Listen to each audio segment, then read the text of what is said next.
Hello, and welcome to our presentation on independent component analysis. I'm Renee Van Sicklen, and my partner is Karis Prisk. In this presentation, we'll explain what independent component analysis is and how it can be used for different applications with a focus on separating audio sources to solve the cocktail party problem.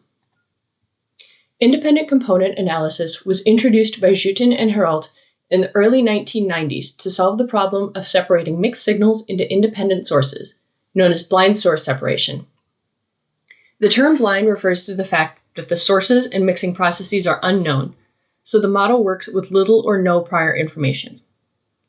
ICA builds on principal component analysis and factor analysis, but aims to find statistically independent components by performing a linear transformation of the mixed signals. It has a wide range of applications. In sound processing, for instance, it can separate different sound sources within a mixed signal, such as identifying individual speakers. In visual applications, it's valuable in EEG analysis for isolating meaningful brain signals from artifacts like eye blinks or muscle movements. ICA also has uses in finance, helping to disentangle underlying factors driving stock market trends. In this presentation, we'll cover the fundamental concepts of independent component analysis, demonstrate it with a Python-based example, and explore its real-world applications across various fields. To perform ICA, we start with a mixed signal X, representing the observed data. This represents a mixture of independent sources, such as a recording with overlapping sounds or an EEG readout. The size of X is n by m, where n is the number of samples or observations, and m is the number of observed mixed signals, for example, the number of microphones. We want to represent matrix X by the dot product of matrix A and matrix S. Matrix S represents the independent source signals, such as the voices of the individual speakers, and A is the mixing matrix, which describes how much each source contributes to each observed signal.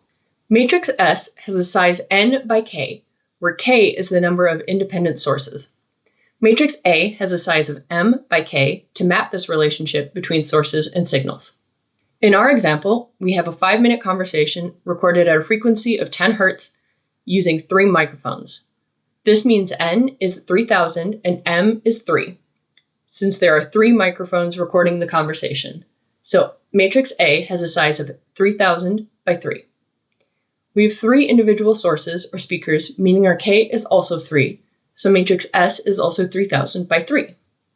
M and k are both 3. So matrix A has a size of 3 by 3. The goal of ICA is to compute the unmixing matrix W, which is the inverse of A, such that we can reconstruct the original source signal S with the dot product of the unmixing matrix W and the observed mixed signal matrix X. The challenge is that we only have X, the mixed signals, and don't know A, making it difficult to compute W. Before we can find the unmixing matrix W, we need to address several key assumptions underlying ICA. First, the source signals are assumed to be statistically independent, meaning a change in one signal doesn't affect the others. For example, one person speaking more loudly doesn't directly cause someone else to adjust their volume. This independence is crucial for ICA to work. It assumes that the signals are non-Gaussian, meaning they do not follow a normal distribution. If the signals are Gaussian, PCA can separate them based on variance.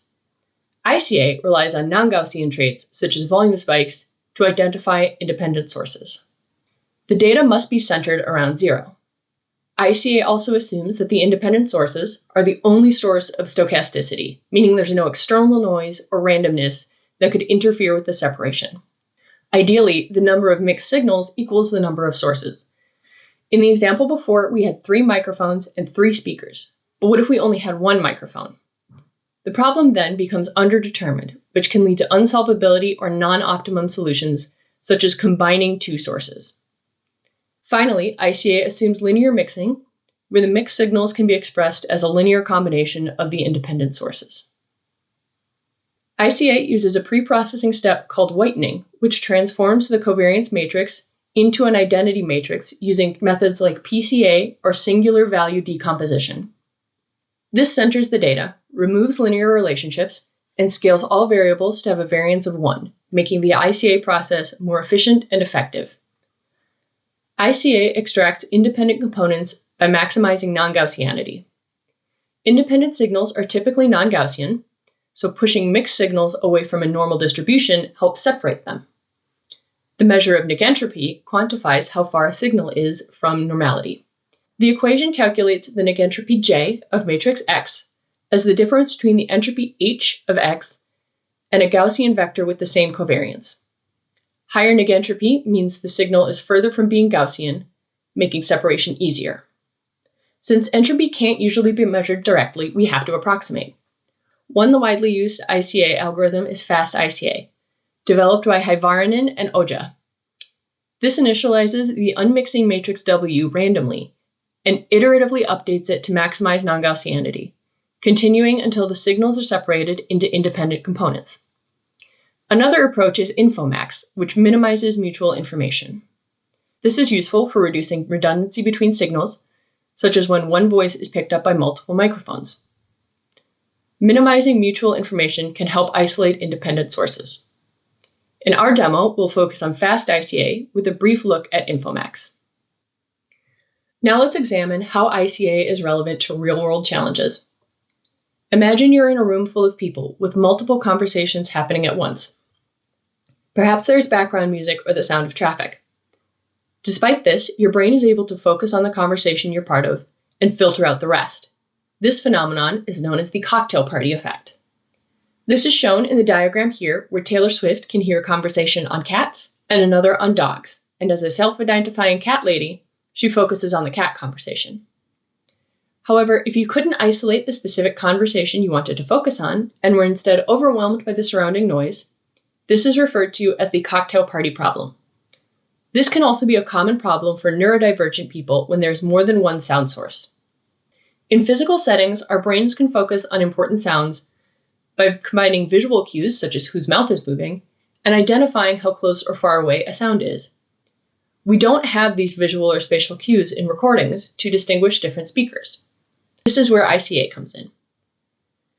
It treats the sound waves as mixed signals and mathematically extracts the independent components to separate individual speakers in a recording.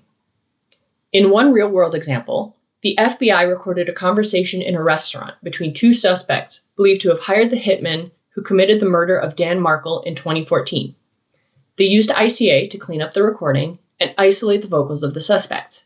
This enhanced recording became evidence used in the trial. While sound data makes it easy to demonstrate ICA, the technique is also widely used in fields like medical imaging, finance, and machine diagnostics. In medicine, ICA is applied to fMRI and EEG scans to uncover patterns. A 2023 study used ICA on fMRI data to find biomarkers that could help detect schizophrenia earlier, revealing hidden patterns in brain scans that might be key to earlier diagnosis. In cancer research, ICA helps identify gene expressions and biomarkers in cancer cells. These biomarkers can signal the presence of cancer, differentiate between cancer subtypes, and predict how certain cancers might respond to treatment. In finance, ICA has been used to analyze macroeconomic data. A recent study applied ICA to identify factors that predict economic trends, which were then used to build accurate forecasting models. ICA is also valuable in machine diagnostics, where it analyzes machinery sound recordings to detect inefficiencies early, preventing costly failures. Companies like Mars and Augury have adopted this approach in their processes. Lastly, ICA has been used to study whale and dolphin sounds, helping researchers identify individual vocalizations within pods and gain insights into their behavior. And now I'll hand it over to Karis for a demonstration of fast ICA. Hello, I'm Karis, and welcome to our demonstration on using ICA to solve the cocktail party problem. In this notebook, we begin by setting up our environment and setting a random seed for repeatability. Next, we load 3 mixed signal sound files.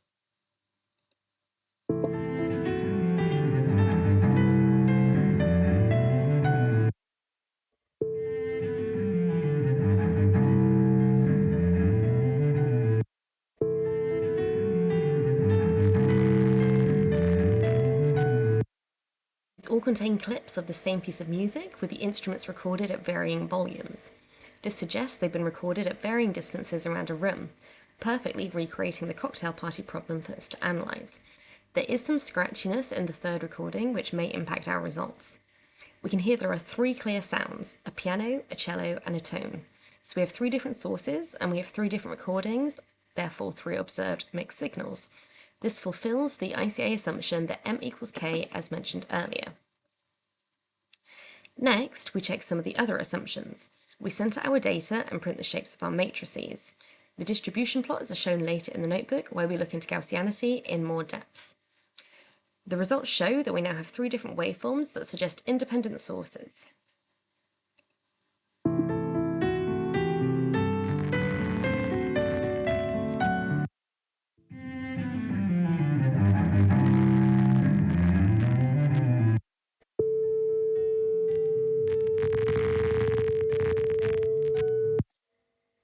It should be noted that this analysis took 2 seconds to run. We can clearly hear that source 1 is the piano, source 2 is the cello, and source 3 is the tone. Unfortunately, we can hear that the scratchiness is present in our signals. We decided to apply some simple filtering using a Butterworth filter to see if this improves the clarity of the signals.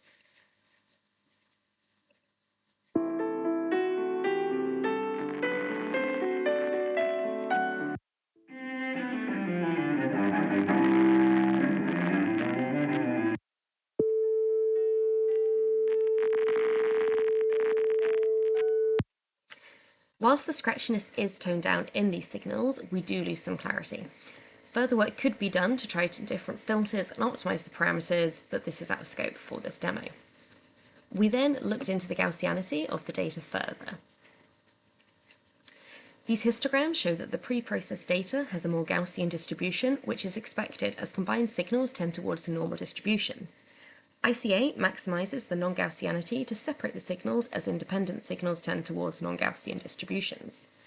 This can be seen in the separated signal plots, where the distributions are thicker with long tails and higher peaks. The filtered data shows the smoothing that's been applied and is more notable with signal 2. Next, we looked at the spectrograms of the mixed signal files, separated signals, and filtered results. The tone shown by the thick horizontal line makes the separation process really easy to visualize. The filter graphs show the neater signals, but also imply further scope for improvement. Here, we looked at negentropy of signals.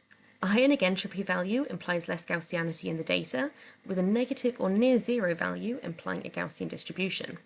All mixed signals show a Gaussian distribution, with the ICA notably reducing this for signals 1 and 2. Resulting in non-Gaussian distributions suggestive of independence. Signal 3 does have a slight reduction in negentropy with the ICA process, but remains negative. The filtering further reduces the Gaussianity of all signals, improving the representation of their independence. Finally, we had a quick look at the Infomax algorithm. This took a notably increased time to run. It took 33 seconds compared to the 2 seconds it took for fast ICA. We can see immediately from the waveforms that we don't have the 3 distinct signals for the piano, cello, and tone.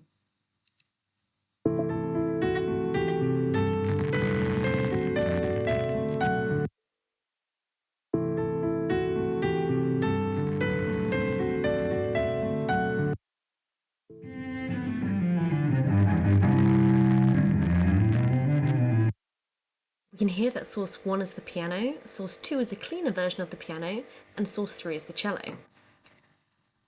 Looking at the spectrograms, we can see that the tone is largely filtered out from the signals, with signal 1 combining parts of the cello signal into the piano signal.